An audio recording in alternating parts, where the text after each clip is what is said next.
Tá bom, professor.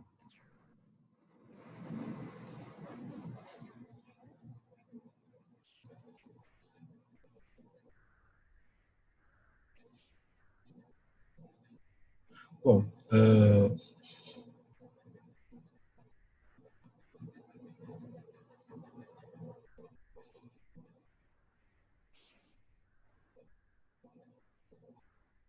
não está entrando a tela? Tá entrando a tela? Entrou a tela? Entrou sim, Entrou professor. sim. Então vamos lá. Nós vamos começar um bloco agora, que vai terminar o ano, né? Estamos em outubro. Nós vamos terminar o ano com um bloco novo agora, de 4 ou 5 aulas mais ou menos, sobre o que a gente conhece como epidemiologia clínica. Tá? Eu lembro que eu falei para vocês no primeiro dia de aula de epidemia do ano passado, de algumas tendências da epidemiologia, né? Que a epidemiologia ela se modernizou com o tempo, né? Aquela história da epidemiologia, o estudo da doença, o comportamento da doença na comunidade, ainda é válido, mas ela se modernizou de uma certa maneira, né? Se atualizou. E hoje nós temos duas grandes correntes de epidemiologia, basicamente. A chamada epidemiologia social, né? Epidemiologia crítica, histórico-crítico, social, que é a epidemiologia que trata, né, do comportamento das doenças na comunidade com instrumentos da sociologia, né? Instrumentos avaliando a questão social, inclusão social do indivíduo, o comportamento das doenças dependendo da classe social ou de qualquer outra coisa, né, dos próprios indivíduos, tal coisa que a gente fez muito no ano passado, né, usando os instrumentos todos de indicadores de saúde, definição de que é uma epidemia, metodologia do que é uma epidemia, como estudar uma epidemia. Isso tudo a gente viu ano passado.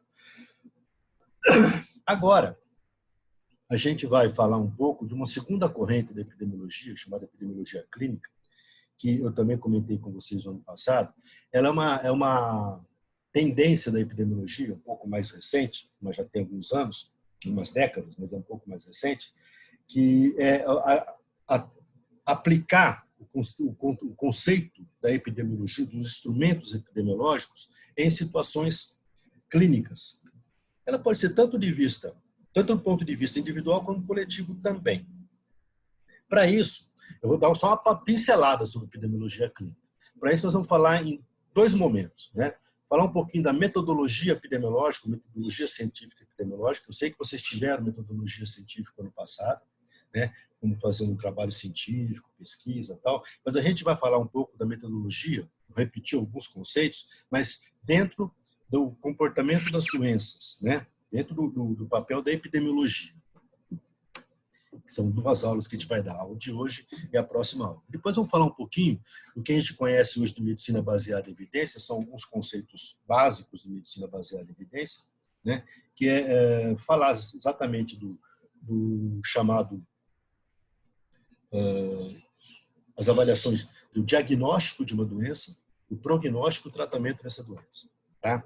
Do ponto de vista epidemiológico, da epidemiologia clínica, certo? Com o passar do tempo, vocês vão entender melhor. Bom, então é isso que nós vamos fazer hoje, né? Hoje nós vamos falar de metodologia epidemiológica, falando dos estudos descritivos. Depois, outra aula para estudos analíticos. Eu vou falar a diferença entre eles, né? Como é que a gente analisa um estudo. Isso é muito importante para o resto da vida profissional de vocês. Porque toda vez que vocês ouvirem falar de um artigo científico, vocês vão ter que tentar entender aonde esse artigo científico está localizado, que tipo de desenho, né, metodológico ele tem. Tá? E também depois, no outro bloco, vamos falar da medicina baseada em evidência, como eu falei para vocês, as questões de diagnóstico, instrumentos para prognóstico e tratamento das doenças. Eu já disse para vocês isso também no ano passado, do papel do médico, né? A gente tem que entender que a medicina ela é uma ciência, né, muito legitimada com o tempo, né, principalmente nos últimos séculos, né, no final do século XIX e durante o século XX, ela foi muito legitimada, né? Quer dizer, ela é muito respeitada. Apesar dos pesares, a medicina é uma das profissões mais respeitadas que tem ainda. E, do ponto de vista do papel do médico, sendo a medicina uma ciência, o médico tem que atuar como se fosse um cientista. Não é que ele precisa ser um cientista pesquisador. Isso para alguns. O que o médico tem que ter é o olhar científico da doença. Tá? E olhar científico, olhar uma doença com um olhar científico, é você questionar, é você entender o que está acontecendo com aquela doença, tentar interpretar. Então, alguns conceitos básicos, né? Por exemplo, isso aqui, ó, vai lá no dicionário do Aurélio, pus lá, o que é a ciência? Então, a ciência, como um todo, é um conjunto de conhecimento, né? Um conjunto organizado de conhecimento, diante de um certo objeto que você está medindo. Você está vendo um certo objeto, você tem um lugar largo, um conjunto de conhecimentos que você adquire, né, através de pesquisa, observação, experiência, né, experimentação, tá? De uma maneira metodológica, né? É o que a gente chama de método científico, né, de uma maneira organizada. Por exemplo, nós temos alguns tipos de conhecimento, né? O conhecimento mítico, que é aquele conhecimento do senso comum, né? Que passa de boca para boca, né? De boca para ouvido. Vai passando, cada um vai falando, tal. São aquelas coisas que a gente aprende desde criancinha, né? É o chamado conhecimento elementar, primitivo. Ele não é nada científico. E ele, apesar do conhecimento científico, ele resiste a esse conhecimento científico, tá? É aquela história, né? Manga com leite faz mal. Coisas desse tipo que a gente aprendia. Se chinelo virado de ponta cabeça, a mãe pode morrer. Então, esse tipo de coisa, ele é mais intenso do que a gente imagina no senso comum, tá? Por exemplo, esse aqui é um exemplo interessante que falam que, né, uma das possíveis origens da caipirinha tenha sido durante a gripe espanhola, né? Porque naquela época, né, todo mundo morrendo de gripe e tal, então eles resolveram fazer uma garrafada, né, um remédio popular. E esse remédio constava limão, alho, limão e é baseado em conhecimentos sim rudimentares, mas tem assim, um certo significado, né? O limão, por exemplo, é vitamina C. A gente sabe que vitamina C tem alguma relação com uma certa resistência. Isso também é uma coisa muito pouco precisa. O alho, sabidamente, o alho ele tem um poder anti-inflamatório, de baixar a febre, né? E aí colocava um pouco de mel para diminuir um pouco a acidez do limão e um pouquinho de álcool para poder descer mais fácil, né? Com o tempo, eles tiraram o mel e o alho e substituíram o mel por açúcar. Então acabou ficando limão, açúcar e um pouco de álcool, que seria a cachaça, e se criou a caipirinha.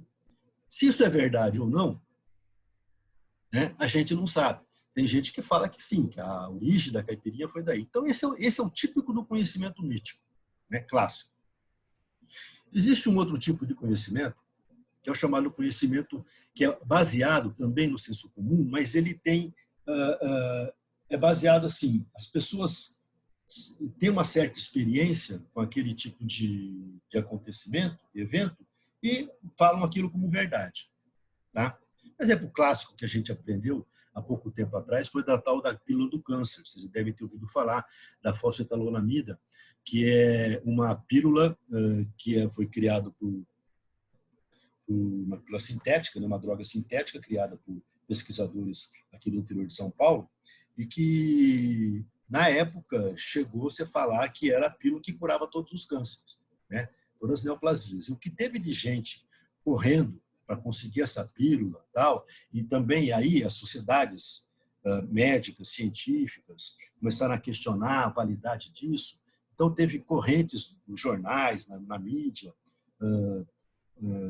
pedindo, por favor, para liberar a pílula, tal. Teve, eu não sei se foi no governo não sei que governo foi, chegaram até a admitir a possibilidade, não sei se foi no final do governo da Dilma, ou no governo do Temer, ou até, acho que foi antes do governo do Bolsonaro, ou até no governo do Bolsonaro, que chegaram os órgãos públicos aí, né, o governo, né, chegou a pedir a liberação da pílula e tal, coisa que não tem nenhum tipo de comprovação científica, né? E depois foi provado cientificamente que a fosfetanolamina não tem ação contra câncer. Modernizando isso, atualizando para os dias de hoje, é o que acontece com a hidroxicloroquina, né, e o coronavírus. Então, esse aqui, por exemplo, um artigo que saiu, né, uma revisão sistemática atualizada do papel terapêutico da hidroxicloroquina na Covid-19. Então, fizeram um estudo, pegaram vários estudos, né, que falavam da cloroquina com Covid-19 e chegaram à seguinte conclusão. Isso é uma revisão sistemática, é uma maneira de apresentar um trabalho científico. A gente vai falar sobre ela mais para frente. Conclusão, então. Vamos chegar à conclusão que, na verdade, a eficácia da hidroxicloroquina para a Covid-19, né, diante de todos os estudos que foram feitos, não era o suficiente, né? E que às vezes existia muita limitação metodológica naqueles estudos que foram feitos, né? Então, era necessário que tivesse, né, evidências científicas mais robustas, é o que está aqui, através de ensaios clínicos randomizados, que é um desenho de estudo mais interessante para, por exemplo, a eficácia de uma droga. Nós vamos aprender na próxima aula. Então, isso é o que a gente chama de um estudo de um conhecimento tipo assim, meio que popular, né? Revestido de uma certa base pseudocientífica, mas, na verdade, carecendo realmente dessa base científica. E, por fim, o tipo do conhecimento científico, que é aquele conhecimento baseado na ciência, na metodologia científica, né? Baseado em experiência sistemática, controlada, tá? Através do método científico. Eu não sei se é do tempo de vocês, o mundo de Bickman, mas eu assistia muito com meus filhos, aqui era muito interessante, né? Era um programinha que passava na Cultura, na TV aberta, e que mostrava, né, a ciência para as crianças, tal. Era uma coisa muito interessante. Então, aqui, por exemplo, um trabalho, né, um artigo científico nos moldes da metodologia científica. Então, fizeram aqui, né, uma atualização da terapia de terapia com drogas para o Covid-19. Então, pegaram vários estudos também, fizeram uma revisão e viram que desses vários estudos pegaram as possíveis, né, drogas que poderiam ter efeito antiviral. Então, aqui não chega a conclusão nenhuma, aqui ele só fala de certinho, que estudaram alguns antivirais, como Remdesivir, hidroxicloroquina, lopinavir, vários antirretrovirais, outros agentes como corticoides, né, antagonistas de interleucina e tal. Essa revisão, então, o objetivo dela era fornecer dados atualizados, né, para drogas que pudessem agir contra a Covid-19. Tá? Hoje a gente sabe que nenhuma dessas drogas tem um efeito eficaz para a Covid-19, apesar depois de vários estudos científicos, né? Hoje, o que a gente admite, né, como estudo cientificamente comprovado para a Covid-19 é o uso de corticoide, que não é um antiviral, em algumas situações, principalmente em pacientes internados, né, e também o uso de anticoagulantes. Todas as outras drogas hoje ainda estão carecendo de estudos mais robustos, que a gente chama. Então, esses são os tipos de conhecimento que a gente tem. Tá? Alguns outros conceitos para a gente entrar particularmente agora na metodologia científica, né? Metodologia epidemiológica. Quando a gente fala em metodologia, a gente fala em método. Método é tudo aquilo que você se programa para resolver um problema. Tá? Você vai resolver um problema. O problema que você vai ter uma prova no fim de semana. Você vai se programar para fazer aquela prova. Né? Você tem que apresentar um trabalho, né, no seminário. Você vai se programar durante a semana, né? Durante 15 dias você programar, porque você não vai deixar para a última hora, lógico, ninguém deixa para a última hora fazer essas coisas, É anticientífico você deixar estudar na véspera da prova, é anticientífico você preparar um seminário durante a madrugada. Então, ninguém faz isso, né? Mas é uma metodologia que você usa um método, né? O método científico é você usar essa metodologia, esse conjunto de atitudes que você vai ter, né, nesse teu caminho, nesse teu procedimento, para solucionar um problema baseado em situações, variáveis pré-estabelecidas. Você estabelece antes de fazer. Isso vai ficar mais claro.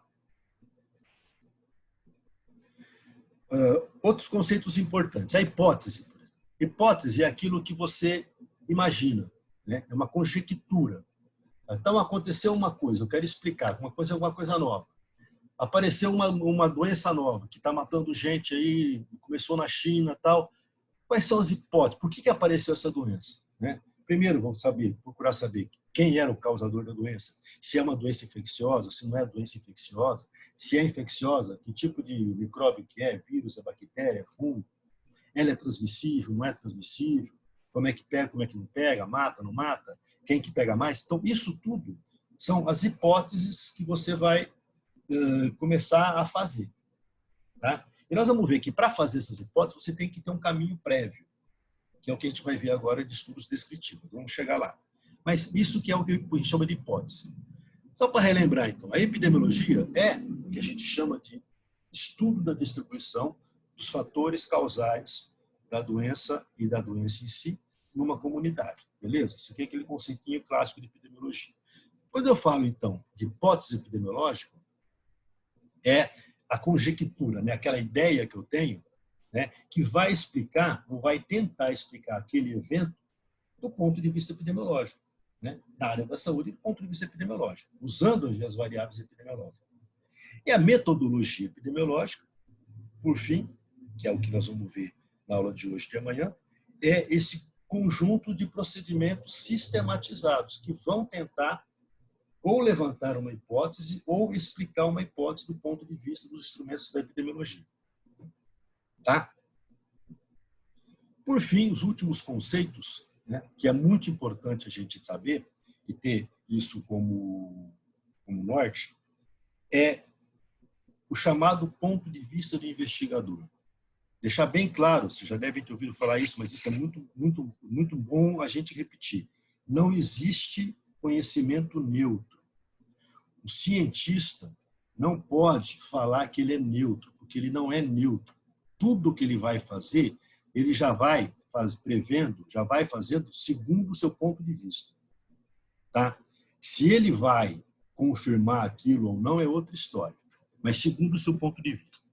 Então, o ponto de vista do investigador é a perspectiva, né, social ou sociológica que o investigador tem. A partir daí, o investigador vai focar no seu trabalho, objeto de trabalho, né, ou de estudo, sua pesquisa. É como o investigador interroga a realidade. O investigador olha para frente, olha para o horizonte, levanta várias hipóteses, ou quer levantar hipóteses para fazer uma coisa baseado naquilo que ele entende. Tá? Isso aí vai determinar como o investigador vai escolher os seus objetos de pesquisa. O que ele vai escolher para fazer, o que ele vai rejeitar para fazer. Tá? É o que a gente chama, né, baseado naquele marco teórico, a concepção científica do universo, ou concepção de mundo do investigador. Você pegar um investigador cientista, ele vai fazer baseado no conhecimento científico, ele vai fazer pesquisas de maneira mais embasada. Você pode pegar, por exemplo, um pesquisador terraplanista. Esse pesquisador terraplanista vai fazer trabalhos, vai provar que a Terra é plana de qualquer jeito. Né? Como se você pegar, por exemplo, pessoas, investigadores, né, contra a vacina, por exemplo. A história da vacina foi muito ilustrativa. Né? O cara forjou um trabalho científico, isso é completamente possível se fazer, está mais do que provado. O cara forjou um trabalho científico já querendo mostrar o resultado final.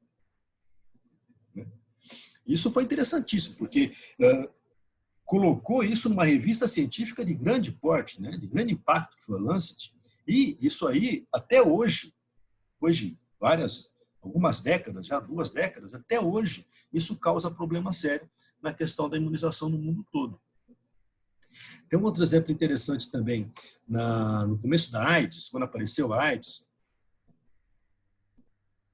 se falava muito se a AIDS era doença infecciosa, se não era, até que se descobriu, né, se desenvolveu, né, identificou o HIV, tudo. Então estava tudo clássico, né, dizendo que a HIV era causador da AIDS, tudo. Então que você tinha que, para combater a AIDS, arrumar droga que combatesse o HIV, tudo. E teve, na época, alguns cientistas, inclusive um muito famoso, chamado Peter Duesberg, que é um inglês, e ele era, acho que era virologista, microbiologista, não me lembro, cara da área, cara que trabalhava na área. E ele era conceituado mundialmente. E ele falava que não. Ele fechou por questão e provou, por A mais B do ponto de vista das metodologias dele, que o HIV não era causador da AIDS. O que causava a AIDS era o modo de vida errático do paciente que tinha AIDS. Tá? Então não adiantava você ir atrás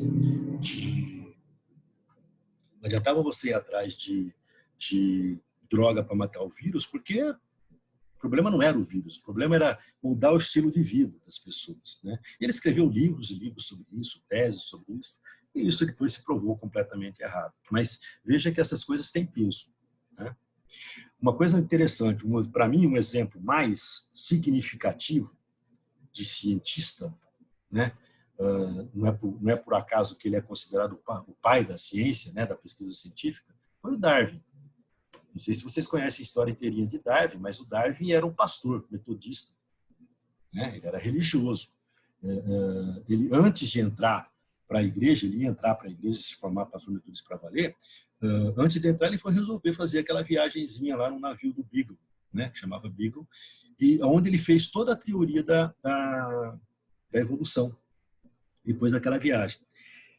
E isso fez com que aquela teoria da evolução, por exemplo, foi contrária a todo o conhecimento que o Darwin tinha até então da vida. O marco teórico, a concepção do universo do Darwin, era completamente diferente daquilo que ele tinha achado.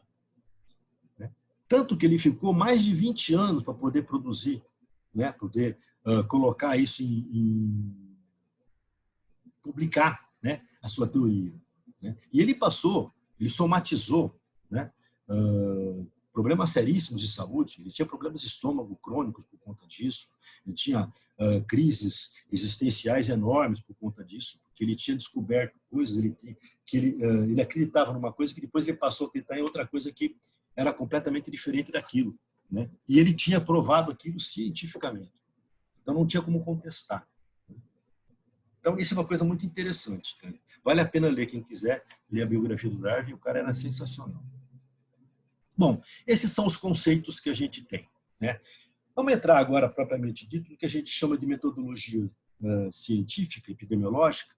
Vamos falar dos estudos. Né? Falei que a gente ia falar dos estudos descritivos e analíticos. Hoje nós vamos falar dos estudos descritivos e, na aula que vem, dos estudos analíticos. O que é isso aí? Então, primeiro, vamos fazer um pouquinho, rapidinho, dos estudos epidemiológicos em si. Como é que eles podem ser classificados? De várias maneiras. Né? Por exemplo, classificado segundo a sua natureza. Ele pode ser descritivo ou analítico. Tá? Descritivo porque ele descreve uma situação. Analítico porque ele analisa uma situação. Tá? O português está claro. Segundo o modo de exposição, ele pode ser de observação ou observacional ou de intervenção ou experimental. O que é um estudo de exposição e intervenção? Eu vou experimentar, vou fazer um experimento, vou ver se a cloroquina é uma droga boa para tratar a Covid. Então, o que eu vou fazer? Eu vou pegar um grupo de pessoas, vou dar cloroquina, e outro grupo de pessoas eu não vou dar cloroquina.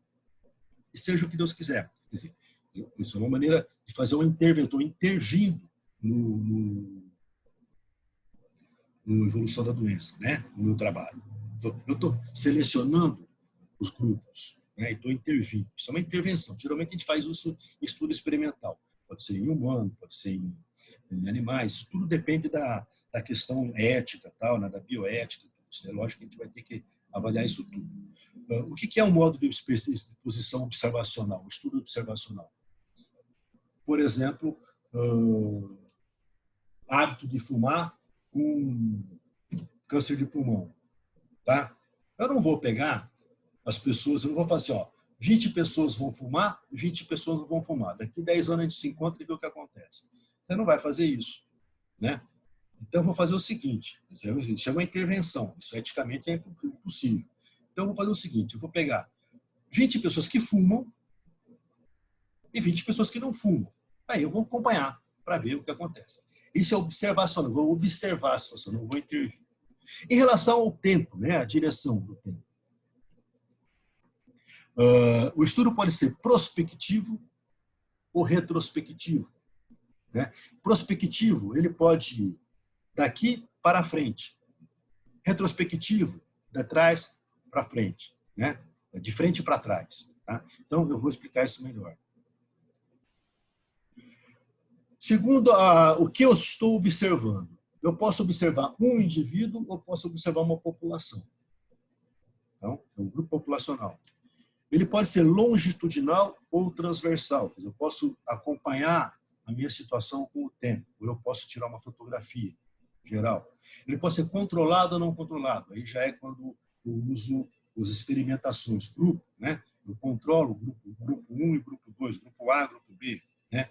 Randomizado ou não randomizado. Se esse controle desses grupos A e B eu deixo ao acaso ou não. Né? Então, isso tudo são as possibilidades desses estudos epidemiológicos. Então, em relação à direção temporal, eu falei que ele pode ser um estudo longitudinal, né? É aquele que caminha. E esse estudo longitudinal, eu posso ter, se ele for da exposição para a doença, significa da causa para o efeito, nesse sentido, da causa, da exposição para a doença. Né? Hábito de fumar, câncer de pulmão. Se ele for nesse sentido, eu chamo de estudo de coorte. Se ele for da doença para a causa, câncer de pulmão com hábito de fumar. Eu chamo isso de caso controle. Se eu estou tirando uma fotografia do momento, eu não faço segmento temporal, eu chamo isso de estudo transversal. Então, são os 3 grandes grupos de estudos que a gente tem. O longitudinal, que pode ser, que vai da causa para o efeito, é o estudo de coorte, do efeito para a causa, caso controle, e o estudo transversal. Todos os outros variam desses aí. Tá? Então, ainda, um fluxograma, né, resumindo isso. Eu estou aqui, o pesquisador, você está aqui. Se você vai definir a exposição, alocar a exposição, se você vai alocar, definir a exposição, você está intervindo. Então, estudo intervencional. Né? Isso aqui está mais relacionado com as experimentações, como eu falei para vocês, estudos experimentais. Né? Se você não está alocando, você vai estar só observando o que está acontecendo, você vai estar com estudo observacional. Se nesse estudo intervencional essa alocação é ao acaso, eu tenho um ensaio clínico randômico, ou randomizado. Tá? Se essa alocação aleatória não é ao acaso, você determina, eu tenho um ensaio clínico não randômico. No estudo observacional, eu estou observando a situação. Se eu tenho grupo de comparação, grupo A como grupo B, câncer de pulmão e hábito de fumar com câncer de pulmão, eu estou analisando o resultado. É um estudo analítico. Agora, se eu não tenho grupo de comparação, tem uma situação, uma coisa acontecendo, eu não estou comparando com nada, é o que eu chamo de estudo descritivo, que é o que a gente vai ver hoje. Tá? Por exemplo, quando surgiu os primeiros casos de Covid-19 na China, os primeiros estudos foram para descrever o que estava acontecendo. Então começaram a ver quem ficava doente, faixa etária, sexo, hábito alimentar, onde que teve contato, onde não teve, quantos morriam, quantos não morriam. Então os primeiros estudos foram para ver o que estava acontecendo. Isso é o chamado estudo descritivo. Esse estudo descritivo ele é fundamental nesse começo, quando você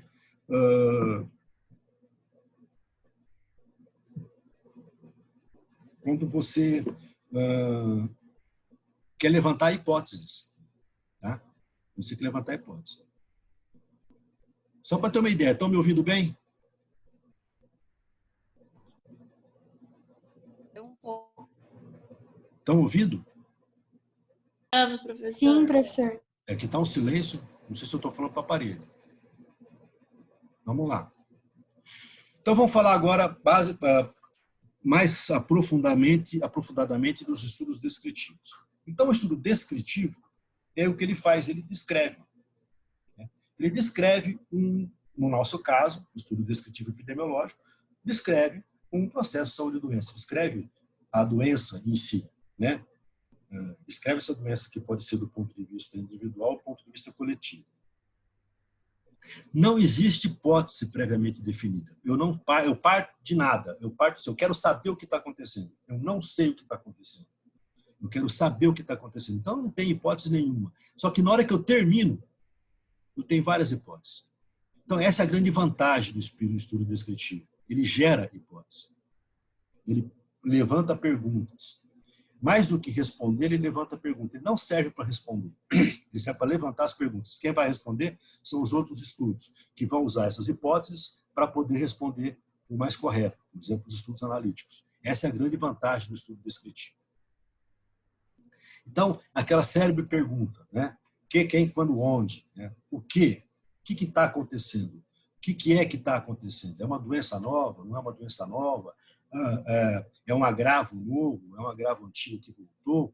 Então, definição de caso. Isso aqui, lembro que a gente discutiu isso quando vai fazer uma avaliação de uma epidemia. Né? Pega uma aula de epidemia, do estudo de epidemias e endemias do ano passado, né? Basicamente, a avaliação de uma epidemia é um estudo descritivo. Descritivo que é um caso suspeito, que é um caso confirmado, que é um caso descartado, uma doença. Quem, né, quais são as pessoas, no caso nosso, são as pessoas que estão se submetendo àquele agravo novo, àquela doença nova, qual é o perfil delas, sexo, idade, gênero, aquela coisa toda. Cor da pele, quando está acontecendo, qual o período do tempo, é o ano todo, é agora, começou agora, por exemplo. Nós temos a Covid e começou em janeiro, dezembro, nós não temos nada de 2019. Né? E onde? Onde é que está acontecendo isso? É no mundo todo, é numa determinada local, é no bairro da minha cidade? Então, isso é o que a gente vai responder no estudo descritivo. Tá? Então, eu vou avaliar a ocorrência da doença segundo variável de pessoa, lugar e tempo. Né? A gente já falou. E esse estudo vai me dar dados, vai me levantar dados para uma política de saúde, por exemplo, para uma intervenção. Então, está acontecendo muito caso de dengue na cidade. Então, eu vou ter que tratar de controlar esses casos de dengue. Como é que eu vou controlar os casos de dengue? Dando camisinha? Não, dengue não pega por relação sexual. Né? Usando máscara? Não, dengue não pega por respiração. Eu vou ter que matar mosquito. Então, eu vou matar mosquito. Né? Isso é o mais importante. Né? Ele dá as primeiras pistas para os fatores que determinam as doenças, principalmente as doenças novas. Né? No caso da Covid, quando apareceu, uma das primeiras pistas que se teve da Covid foi o mercado de frutos do mar, né, de peixes, né, da China. Né? E as pessoas que começaram a desenvolver a doença em primeiro lugar, elas tinham em comum um contato com aquele mercado, né, que era o mercado de carne e de peixes. Depois viram que tipo de consumo que elas tinham e tal, até que chegaram na possibilidade de ser um tipo de um tatu, né, que é o pingolim, né, que é um animal que existe muito naquela região e que eles comem. Né? Então, poderia ter sido aí o começo do contato. As pessoas tiveram contato, os que trabalhavam com o manejo da carne tiveram contato com o vírus, depois esse vírus passou a ser transmitido por via aérea superior. Isso aconteceu na SARS também, em 92, aconteceu na MERS em 92, em 2002, a MERS em 2012, né? Aconteceu no HIV, a manuseio de carne de macaco, pessoa se infecta e depois começa a transmitir de uma outra maneira, né? Então, isso é uma coisa muito importante para o estudo descritivo. E, por fim, aquilo que eu já falei. Termina o estudo, você tem uma variedade grande de questões. São as hipóteses que você vai ser testado. Então, são estudos muito importantes em determinadas situações. Então, em relação às pessoas, eu vou repetir algumas coisas que a gente já viu, mas mais para sedimentar os conhecimentos mesmo, né? Por variável relativa às pessoas. Quem? Quem pegou? Então, em relação às variáveis demográficas. Toda vez que você vai fazer um trabalhinho científico, né, iniciação científica, então vai lá, está mexendo com população, você vai descrever aquela população em relação ao grupo étnico, né, à cor da pele, ao gênero, sexo masculino, feminino, faixa etária, né? São aqueles variáveis demográficos inerentes, a pessoa já nasce com aquilo, né? As variáveis sociais, né, como elas se relacionam. Então, qual é o estado civil? Qual é que é a renda, ocupação, grau de instrução? Aqui, por exemplo, se for importante, cartela de vacinação, carteira de vacina, como é que está isso, né? Toda essa problemática social, onde é que ele se insere no trabalho, trabalho manual, não trabalho manual, tá? E estilos de vida, né? Que é bastante importante para uma série de doenças. Por exemplo, ele é tabagista, que tipo de alimento ele usa, que dieta que ele usa, dieta muito gordurosa, dieta muita proteína, muita carne vermelha, usa droga ilícita ou lícita, né? Usa álcool, usa drogas ilícitas, tem atividade física, é sedentário, e assim por aí vai, né? As várias possibilidades que você já conhece. Então, aqui alguns exemplos, né? Eu estou vendo aqui, taxa de alfabetismo por sexo em regiões do mundo, né? Então, no mundo, você tem que os homens são mais alfabetizados que as mulheres, isso há 20 anos atrás, né? E em algumas regiões essa diferença é maior, em outras é menor, tá? Aqui não tem, só tem do terceiro mundo aqui, né? Na verdade, não tem do primeiro mundo. No primeiro mundo é mais ou menos igual à América Latina, não tem diferença estatisticamente significante entre as taxas de alfabetismo. Por exemplo, o risco de fumar durante a gravidez, o que isso representa para o feto, tá? Então, nas mães não fumantes, a quantidade de aborto, prematuridade e complicações do feto, do recém-nascido, são menores em comparação com as mães fumantes. Aí, tem que fazer uma análise estatística para ver o que é mais importante. Então, isso é uma maneira de fazer um estudo descritivo, né? Baseado em pessoas, variáveis de pessoas, variáveis ao tempo, séries temporais, né? Eu vou ver no tempo, conforme como que a doença se comporta. Então, vou usar dados de incidência para as doenças agudas, né? Incidência de sarampo, incidência de dengue, né? Dados de prevalência, incidência de Covid, dados de influenza, dados de prevalência para doenças mais crônicas, tuberculose, AIDS. E aí eu tenho um comportamento da doença, tá? Isso me dá várias possibilidades. Por exemplo, trabalhando com incidência, se vocês se lembram da aula de indicadores de saúde do ano passado, a incidência, são casos novos de uma doença que aparece naquele período, ela dá a ideia de risco, né? Risco de você adquirir a doença, tá? Então, se eu tenho uma doença muito incidente, o risco daquela população vai ser maior, né? Então, esse é o tipo de coisa que ajuda muito no estudo descritivo, né? Eu posso monitorar o nível de saúde da população, eu posso prever se vai ter uma epidemia ou não. Então, lembra dos diagramas de controle que a gente fazia, né? Tendência de mortalidade da doença, conhecimento, os dados da doença, tem uma tendência, por exemplo, hoje a gente sabe, depois de um certo tempo, a tendência do comportamento da Covid em quem pega, né? De 100 pessoas que pegam Covid, como é que elas vão se comportar. Então, eu acredito que em 80% vai ter uma doença leve, 15% vai precisar ser hospitalizado, 5% vai ter uma doença crítica. É isso que a gente tem pelo menos desde o começo da epidemia. Isso com o tempo pode mudar, de acordo com o comportamento da doença. Eu posso planejar a saúde, né? Fazer planejamento de atividade de saúde para intervir na situação. Por exemplo, campanha de vacinação. Está tendo surto de sarampo? Eu tenho vacina contra sarampo? Beleza, vamos vacinar. Né? Está todo mundo falando, esperando a vacina da Covid. Quando pintar a vacina da Covid, se ela for boa, vamos vacinar, eu vou intervir no comportamento da epidemia. Né?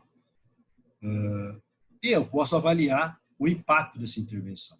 Né? Eu tenho vacina de sarampo, estou tendo surto de sarampo, eu tenho vacina de sarampo, eu vacino e depois eu vejo que fim levou essa minha epidemia, se eu consegui controlar ou não. Isso aqui a gente viu bastante no passado.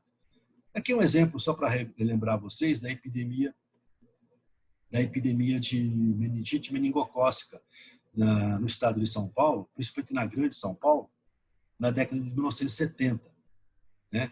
Então, isso que está aqui em marronzinho, cinza, é o que a gente chama de diagrama de controle. Tudo que passou, não sei se vocês se lembram, mas tudo que passou dessa linha mais superior do diagrama de controle, eu considero uma epidemia. Então, vocês vejam que a epidemia começou aqui em meados de 71. Já estava com a doença acima do diagrama de controle. Como não foi feito nenhum controle sobre ela, nós tivemos as grandes epidemias, né? A grande epidemia de meningite. E aqui, essa curva tracejada é a curva de continuação de 1975. Aqui terminou em 74, 75, essa curva foi aqui. Aí eu continuo aqui. Ela cai e continua aqui. Aqui foi feita a vacina. Então, veja bem. Do ponto de vista técnico, a vacina tinha que ser feita aqui. Ó. Nesse período aqui que estava com epidemia. Né? Hoje em dia, a gente já faz vacina aqui. Isso aí era a década de 1970. A vacina tinha que ser feita aqui. A gente evitaria todo esse trauma, né? Toda essa grande epidemia. Mas não, a vacina foi feita no final da epidemia.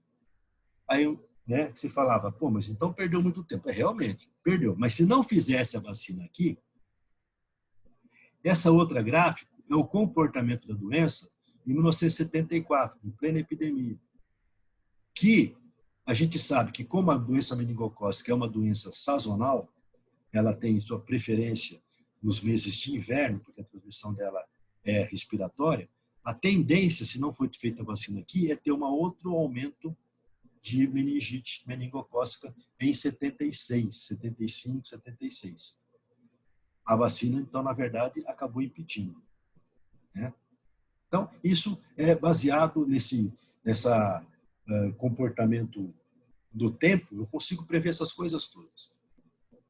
Uma das variáveis de tempo é a relativa, é chamada tendência secular, ou tendência histórica. É quando eu uso um comportamento por muito tempo, por décadas. Né? Então, meu eixo do X, eu coloco décadas, não coloco anos, não coloco dias, não coloco décadas. Então, eu detecto, vou interpretar a evolução do evento por um período longo. Né? Então, tem algum exemplo aqui. Incidência de sarampo em 50 anos no Brasil, mortalidade de tuberculose em um século. No Rio de Janeiro, esse gráfico é muito interessante. Mostra a mortalidade por tuberculose, qualquer forma de tuberculose no Rio de Janeiro, para praticamente um século, 110 anos, 120 anos, caso. Né? Então, vocês viram que morria no começo do século, no final do século XIX, morria praticamente 1% das pessoas com tuberculose, entre os habitantes. Né? Morria 1% dos habitantes do Rio de Janeiro morriam de tuberculose. É uma quantidade enorme de doença, né? De morte. E isso foi caindo com o tempo. Uma série de motivos. Lembrando que os antibióticos vieram só aqui. Então, essa queda, de praticamente 80% dos casos de tuberculose, foram antes de aparecer os antibióticos. Por quê? A tuberculose, a gente sabe, é uma doença muito relacionada com o nível social. Né? Conforme uma melhora da condição sanitária da população, principalmente no município do Rio de Janeiro, houve uma queda substancial. É lógico que o antibiótico resolveu bastante, também teve uma outra curva bastante importante. Estatisticamente, nesse trabalho, os autores colocam 3 níveis de curva, né? Uma que vai até o final do século XIX, que é essa aqui, que é uma curva, uma descendência muito grande. Depois uma curva meio menos pronunciada, que vai até metade do século XX, e depois a curva bastante aguda também, com o uso dos antibióticos. Tá? Variações cíclicas. Né? Variação cíclica, tem doenças, por exemplo, que se você não faz um controle antinatural, artificial delas, elas têm um comportamento cíclico, elas vêm periodicamente. Né? Um exemplo é sarampo.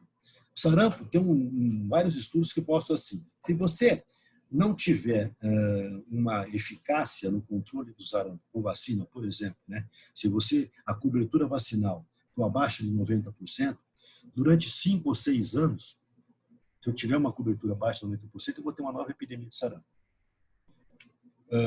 Isso está acontecendo. Né? Em 2019, a gente tinha tríplice viral é a vacina do sarampo, rubéola e cachumba, lembra? O importante é a segunda dose. Então, a gente tinha já, em 2019, abaixo de 90%.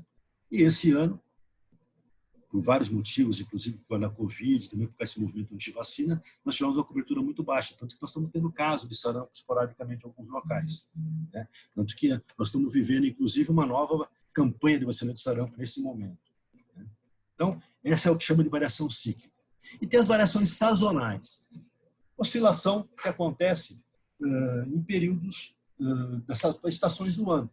Então, isso é clássico. Em doenças de transmissão respiratória, você tem no inverno, né? Mais comum no inverno. Doenças relacionadas à água, né? Você tem no verão, né? Chuva, momento de chuva. E, no caso da dengue, por exemplo, depende muito do mosquito. É uma doença bem sazonal, né?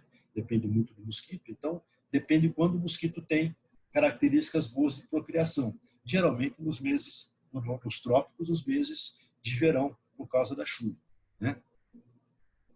Então, esse é um exemplo clássico, já mostrei algumas vezes para vocês. São casos de dengue desses 7 anos. Então, vocês vejam que aqui a semana epidemiológica, né? Vocês lembram disso? Até a semana 25, semana 24 são 6 meses. Então, até maio, junho, por aí, o grosso da epidemia vai se dar em março, abril, maio, né? Praticamente em todos os anos. Depois cai. Eventualmente, em alguns anos, você pode ter um pouco diferente, um pouco diferente. Mas, geralmente, ela é bem relacionada com a sazonalidade. Existem variações irregulares, né? São aquelas epidemias que podem ser explosivas ou maciças, podem ser lentas, progressivas. Então, explosiva ou maciça, né? É o tal do bolo da noiva, né? É uma doença que ocorreu num curto espaço de tempo. Isso aqui, por exemplo, é o tempo em horas, né? Uma quantidade grande de pessoas adquire em curto espaço de tempo, depois cai. Então, todo mundo adquiriu a doença de uma fonte única, que a gente chama, é o bolo da noiva, é a fonte de água, né? Isso é um exemplo clássico de epidemia explosiva. Epidemia por propagação, né? Essa é a epidemia de sarampo. Aqui tem um surto primário, né? Um grupo de pessoas pegou, depois um outro grupo maior de pessoas pega também, e assim vai indo, né? Segundo surto, terceiro surto, são chamadas ondas. É o que está acontecendo, por exemplo, na Europa agora, em alguns locais, a tal chamada segunda onda da Covid-19, pode ser por isso. Essas epidemias lentas, né? São aquelas epidemias que são doenças crônicas, como o HIV, por exemplo. Né? Você vê que isso aqui você fala em décadas, né? E a coisa ainda a curva está sendo descrita ainda. Esse é um exemplo muito interessante do comportamento da influenza.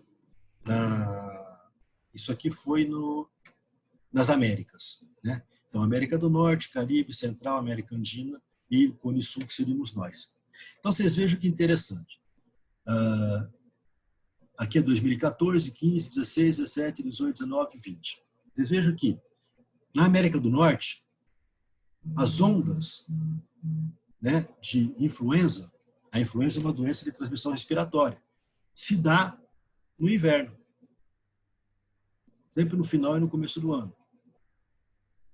Né? Aqui, na América Andina, ou então no Cone Sul, por exemplo, as ondas se dão no meio do ano, porque é onde nós temos o nosso inverno. Está bem claro. E uma coisa muito interessante, chega aqui em 2020, você não tem mais influenza. Por quê? Porque aqui entrou um outro personagem, que quando a Covid entra aqui, ela desloca o vírus da influenza. Nós não estamos tendo influenza esse ano. Tá? O meio ambiente está todo ocupado pela Covid. Aqui dá para ver perfeitamente isso. Né? Aqui é no Brasil.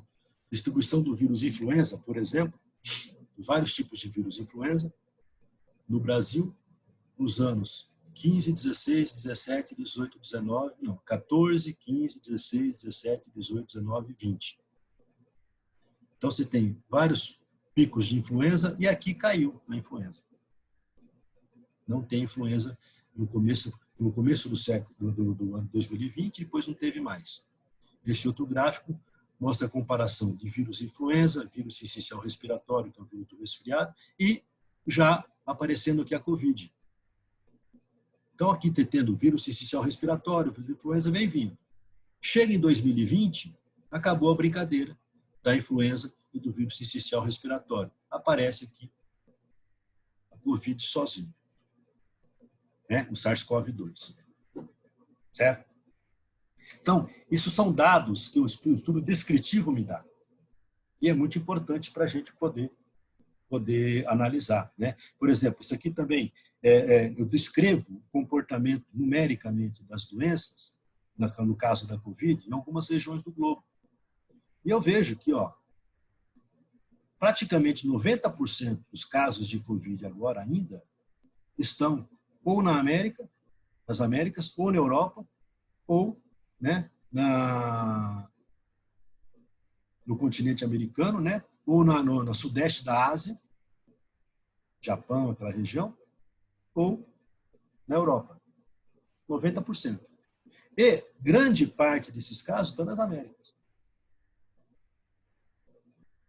Então, esse é o comportamento da doença.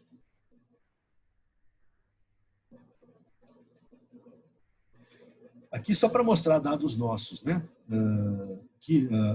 Desculpa. São os casos diários de Covid-19 e a média móvel, que a gente chama. Né? Então, todo dia, desde o começo da epidemia, começou aqui em 29 de março, primeiro caso, o número de casos chegou a aumentar, então nossa curva, né, fez mais ou menos esse trajeto, caiu, houve uma segunda ondinha, está caindo de novo. Então, agora nós estamos numa fase de uma certa queda de casos. Né? Se isso vai se sustentar ou não, nós não sabemos. Fazendo um paralelo ao número de casos que aparece na cidade, a gente fez um paralelo também com o número de casos de taxa de ocupação de leito da UTI, que é o mais importante para o paciente da Covid. Aqui no Brasil, aqui no Hospital Emílio Carlos. Isso aqui é só no Hospital Emílio Carlos. Então, vocês vejam que aqui é 100% de ocupação. Então, teve dias que nós tínhamos mais de 100% das casas ocupadas. E muito tempo, né, principalmente em julho, agosto, setembro, a gente teve beirando 90%, 95%. De repente cai, eventualmente cai, sobe de novo. E agora também estamos num processo de aparentemente queda. Isso aqui foi até a semana passada, esses dados. Então, só para mostrar aqui como essa descrição é importante para a gente avaliar o comportamento da doença e o que fazer. Variáveis relativas ao lugar. Então, é aquela história. Estou pensando no município, estou pensando no bairro, estou pensando no país, no estado, aonde for. Né?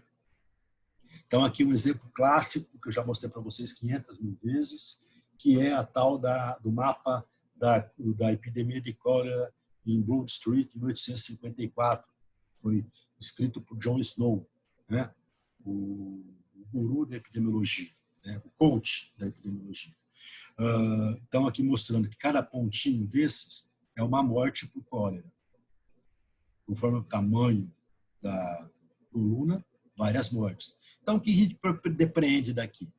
Daqui é uma fotografia de um bairro, na época, se depreende que dessa região aqui ocorreu a maior morte, no maior número de mortes do que o resto da região.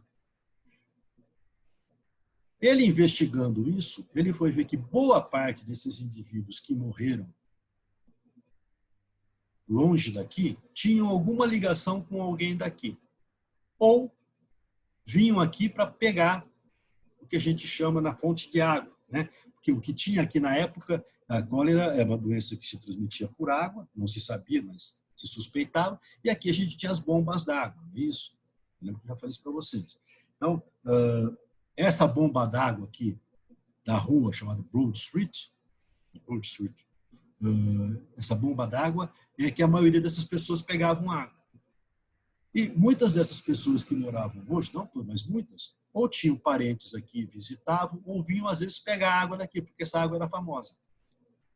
Eu acho que o bicho da cólera dava um gostinho especial para a água. O pessoal vinha pegar água aqui. Então, o que ele fez? Vamos fechar essa bomba. Fechou essa bomba, controlou a epidemia. Né? Esse é um exemplo clássico.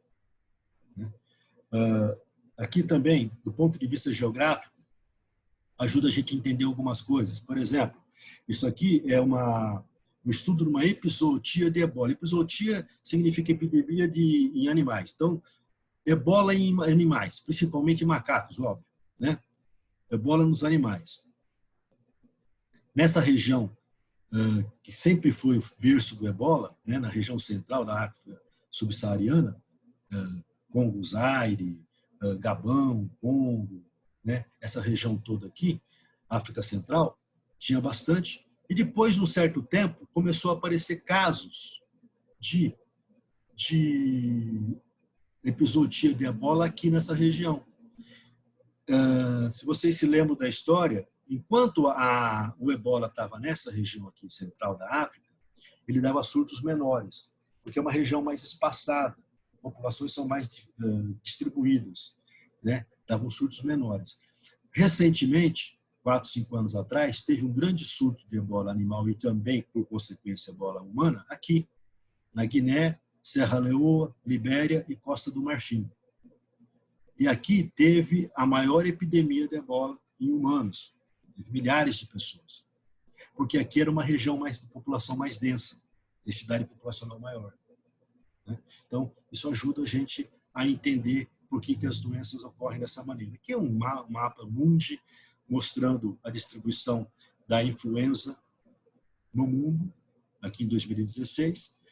Aqui é só vírus de influenza, não se falava em Covid porque não se conhecia, 2016. Então, o grande problema respiratório era a influenza. Então, aqui tem os vários tipos de influenza. Vocês vejam que em determinada região, essa distribuição é diferente. Né? O que é em marronzinho é influenza B. Então, tem bastante influenza B nessa região, aqui, na Europa quase metade. Né? A influenza H1N1 pandêmica é essa aqui. Ó. No Brasil tinha bastante. No Caribe também, América Central. Na África, bastante. Nessa região aqui da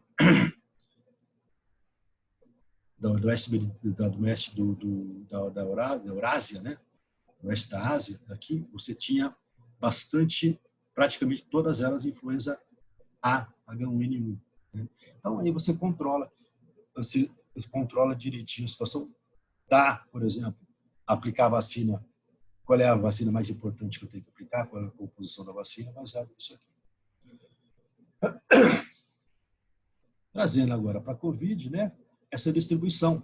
Por exemplo, aqui, ó, fazendo acompanhamento no tempo, no comecinho de janeiro, comecinho do ano, a Covid estava praticamente só na China e tinha aí os 2, 3 casos na África. Né? E aqui na América já tinha 2 casos, mas casos importados. Um mês depois, essa doença já estava bem distribuída no continente chinês e adjacências, e na Europa também, e também aumentando na continente americano. E depois, no final, 2 meses depois, menos que isso, a doença pipocou no mundo todo.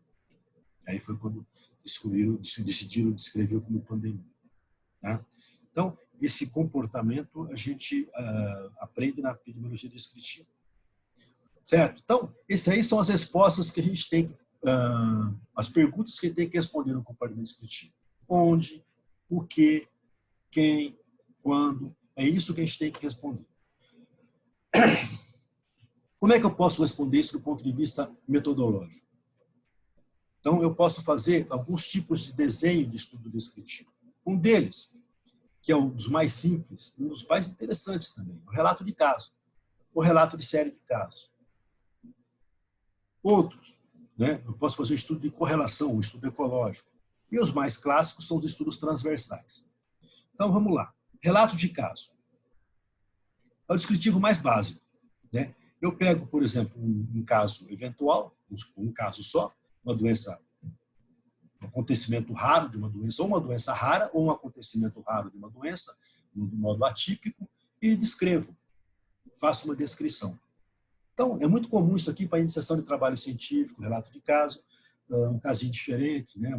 Um casinho de uma tuberculose que apareceu de modo diferente, né? Ou uma diabetes que cursou com comportamentos completamente diferentes, paciente que teve um tipo de angina completamente diferente, né, do ponto de vista clínico, do ponto de vista laboratorial.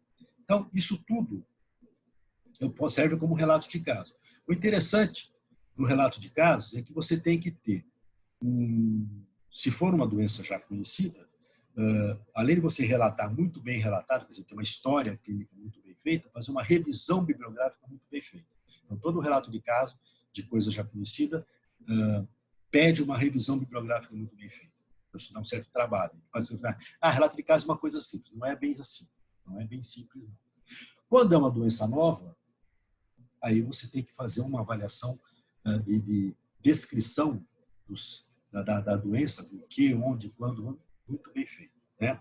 Então, por exemplo, um relato de caso. Uma mulher, por exemplo, uma paciente de 40 anos que utilizou contraceptivo oral por 5 semanas e teve um tromboembolismo pulmonar. Será que o tromboembolismo pulmonar está relacionado com o uso do contraceptivo? Isso foi feito em 1961. Depois desse trabalho, desse relato de caso, se levantou essa hipótese. Eu acho que o contraceptivo pode dar tromboembolismo pulmonar.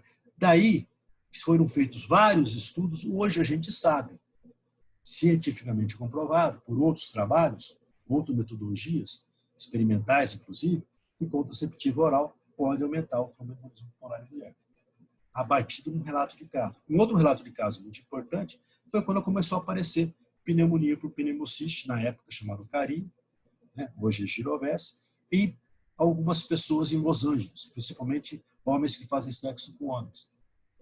Daqui saiu a AIDS. Começou num relato de casos, né? Então, esse aqui é uma das primeiras publicações científicas da AIDS. Não tinha nome ainda, chamado AIDS, não tinha o HIV, né? Então, era sarcoma de Kaposi e pneumonia por pneumociste em homens homossexuais masculinos, em homossexuais masculinos em New York e na Califórnia. Aqui, julho de 81. A vantagem do relato de caso é barato, fácil de ser realizado, realmente não é difícil. Do ponto de vista operacional, para o trabalho braçal, que é o caso, por exemplo, de fazer uma revisão bibliográfica importante. E ele gera hipóteses importantes. Ele pode ser o começo de uma grande descoberta, né? Como eu mostrei para vocês. Isso é anteriormente. Não precisa ser uma doença nova, precisa ser uma situação nova. No caso do tromboembolismo é a mulher. Já existia tromboembolismo há muito tempo. Alguém resolveu fazer a pergunta: será que o tromboembolismo está relacionado com o uso de contraceptivo? Isso, na verdade, não é uma hipótese, é uma pergunta, né? Eu posso responder como hipótese se eu fizer um trabalho científico, né, experimental ou observacional, usando, né, um trabalho analítico. Mas no primeiro momento, eu vou descrever um caso, né? Uma doença que já existia. Só deu um tilt ali, um insight, eu acho que talvez seja relacionado com o tromboembolismo. Então, aí vai. No caso, uma doença nova, pneumocistose, sarcoma de Kaposi, homens que fazem sexo com homens, jovens, o que está acontecendo com esse pessoal? Que são doenças que já apareciam em situações bem clássicas, que eram de imunodepressão, e de repente começou a aparecer esses casos novos. Então, é um relato de caso que depois rende, né, uma descoberta totalmente nova. Estudos de correlação ou estudos ecológicos. Eu vou trabalhar com população. Tá? Eu vou fazer correlação, né, de populações. Então, por exemplo, comparo frequência de doenças com diferentes grupos, que pode ser no mesmo período, grupo A, grupo B, durante o ano de 2020, ou eu pego, por exemplo, uma população que eu vou comparar com o perfil dessa doença em 1900 e agora em 2020. Então, o meu grupo A é a população de 1900, meu grupo B é 2020. Tá? Então, eu faço essa comparação. Eu formulo hipóteses, também é um estudo descritivo, ele não testa hipótese, ele formula hipóteses sobre causas ou fatores que aparecem para as doenças. Né? Tem alguns problemas. Eles representam uma exposição média, que eu vou trabalhar com um grupo de população. Não é um valor individual. E se eu fizer estudos, usar populações diferentes em tempos diferentes, tal, ou então populações diferentes em mesmo tempo, eu posso usar variáveis que me podem prejudicar a qualidade. Né? Eu não uniformizo essas variáveis. Né? Não uniformizo. Então, eu posso ter a possibilidade de tendências, né? Tendenciosidades ou vieses. Então, aqui um exemplo. Fatores ambientais na incidência de câncer e na mortalidade de câncer em diferentes países, com especial referência a práticas dietéticas. Então, aqui foi feito aqui uma taxa de incidência de 27 tipos de câncer em 23 países e a mortalidade, taxa de mortalidade em 14 tipos de câncer em 32 países, que foram relacionados, por exemplo, entre outras variáveis, com hábito alimentar. E chegaram à seguinte conclusão. Hábito alimentar está fortemente relacionado com alguns tipos de câncer. Por exemplo, consumo de carne. Hoje a gente conhece isso, né? Consumo, isso aqui é 1975, tá? Hoje a gente já sabe. Consumo de carne vermelha está relacionado com câncer de colo e consumo de muita gordura relacionado com câncer de mama e também de corpo uterino. Tá? Então, isso aqui é um exemplo clássico de um estudo de correlação ao estudo ecológico, usando né, várias populações de vários países no mesmo momento. Aqui eu vou usar a mesma população em momentos diferentes. Né? Então, eu vou ver a prevalência da incidência de diabetes tipo 2 durante 7 anos em nipo-brasileiros. Né? Então, eu peguei aqui o objetivo e a hipótese. Né? Eu peguei aqui. Em 1993, fiz um trabalho que valia a prevalência da intolerância à glicose, no caso, né? Que seria uma pré-diabetes, né? Em indivíduos que fosse da primeira ou segunda geração de nipo-brasileiros, 647. 7 anos depois, peguei essa mesma população, certo? Mesma população, 7 anos depois, para ver se tinha aumentado, né, o aparecimento de intolerância à glicose nessa população, né, de pessoas com 30 anos ou mais de idade naquela população de 93. Tá? Então, isso é comparar a mesma população em períodos diferentes. Também é um estudo ecológico. Os estudos transversais, que são os mais clássicos, descritivos mais clássicos, né, são aqueles onde que eu vou avaliar, por exemplo, a magnitude da doença, prevalência, incidência. Eu vou avaliar fator de risco, população de maior risco. Então, as várias possibilidades. Esses estudos são fundamentais para gerar novas hipóteses, novas pesquisas. Né? Eles podem ser de grande monta. Eu posso usar um N muito grande. Então, eles ganham até uma importância, entre aspas, estatística muito grande. Não é uma importância estatística, mas ele ganha uma robustez científica, porque não tem praticamente análise estatística no programa, um estudo transversal? Porque você não vai analisar, você não vai comparar grupos. Eles são muito importantes para formular políticas de saúde, né? E permite o conhecimento da população, do comportamento da doença da população. Tá? Ele é muito utilizado para formular hipóteses para os testes estatísticos. Então, um exemplo. Aqui, ó, prevalência de sobrepeso e obesidade geral e central em mulheres idosas na cidade de Curitiba. Então, a ideia aqui é o seguinte: eu pegar as mulheres idosas na cidade de Curitiba, pegar um grupo de mulheres, ao acaso, né, e vou investigar sobrepeso e obesidade, né, em uma amostra de algumas mulheres. Então, eu vou pegar a quantidade de mulher que eu quiser. Quanto maior eu pegar, maior a importância do estudo, quanto menor ou não. Então, numa metodologia, eu vou descrever. Esse estudo apresentou o delineamento ou o desenho observacional, transversal e descritivo. Tá? Ele é observacional porque eu não selecionei, né, pegar mulheres, você vai comer para ficar gorda, você não vai comer para ficar gorda. Eu não fiz isso. Eu observei quem era obesa e quem não era obesa. É transversal. Eu não acompanhei com o tempo. 2000 até 2020, não fiz isso. Tá? E é descritivo, eu não fiz análise nenhuma. Não parti de nenhuma hipótese, só descrevi as mulheres obesas e sobrepeso na região na cidade de Curitiba.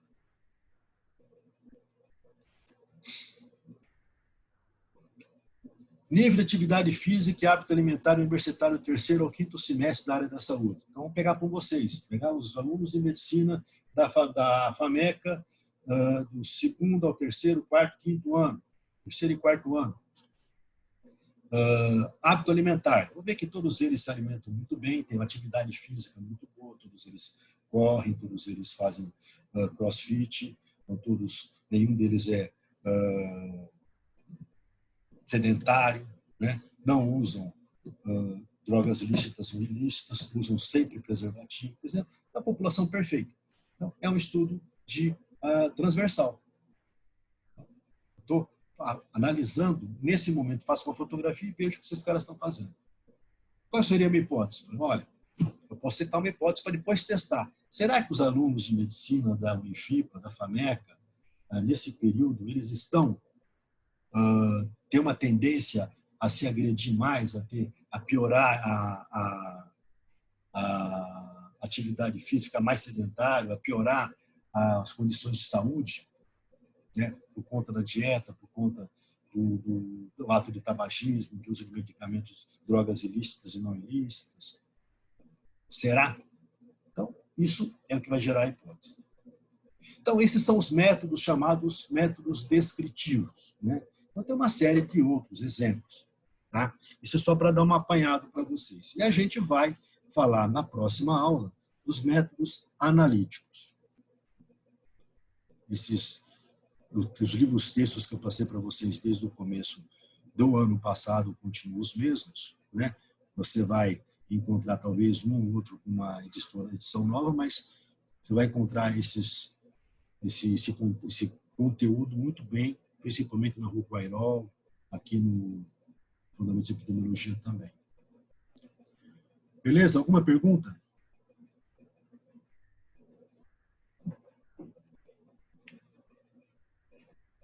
Crianças? Eu acho que não, viu, professor? Assim, é um pouco confuso, eu não vou negar, mas nada absurdo. Ele é um pouco confuso porque são coisas novas, né? Mas depois vocês vão, na prática clínica, vocês vão ter que ter contato com esses estudos todos. Vai ficar mais confuso quando for falar dos analíticos, né? E tem uma coisa, se está confuso agora, vai ficar mais confuso para frente. A ideia da aula é essa, do curso é esse, né? Confundir mesmo, né? Para vocês aprenderem, né? São situações novas, são conceitos novos. Isso aí no começo ele vai dar um pouco mais de confusão. Mas não se preocupe que vai ficar mais confuso. Tá bom, professor. Tá? Alguma outra pergunta?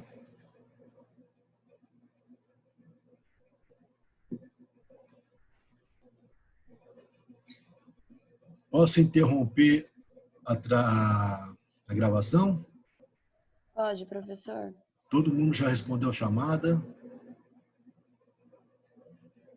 Bom, então é isso, gente. Estou parando a gravação.